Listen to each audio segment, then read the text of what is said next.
Hello. তো আজকেও সকালে উঠে পড়েছিলাম, আর উঠেই যে কারণে আমি এই রুমটা নিয়েছিলাম সেটা একদম চোখের সামনে দেখতে পেলাম। খুব ক্লিয়ার না হলেও এইটুকুতেই মন ভরে গেছে।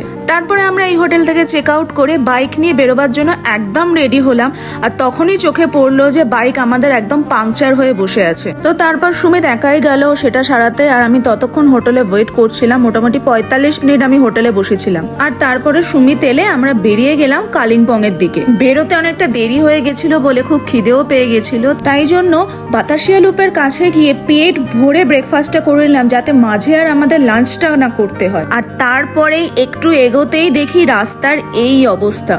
অনেকটা রাস্তা এরকম আমরা পুরো কানার মতো গেছি, কিচ্ছু দেখা যাচ্ছিল না। আর ঠান্ডা মানে সোজা হাড়ে গিয়ে ধাক্কা মারছে, এত ঠান্ডা লাগছিল। তারপরে আমরা তিনচুলে হয়ে পেশক টি গার্ডেন দেখতে দেখতে পৌঁছে গেলাম লাভার্স মিড পয়েন্টে। তারপর ওখানে আধ ঘন্টা মতো সময় কাটিয়ে আমরা বেরিয়ে গেলাম যে রিসর্টটা বুক করেছিলাম ওই দিকে। আজকে আর অন্য কোথাও যাবার মতো প্ল্যানিং ছিল না, কারণ আমাদের এই গোটা ট্রিপটাই লেজার ট্রিপের মতোই আমরা প্ল্যান করেছিলাম।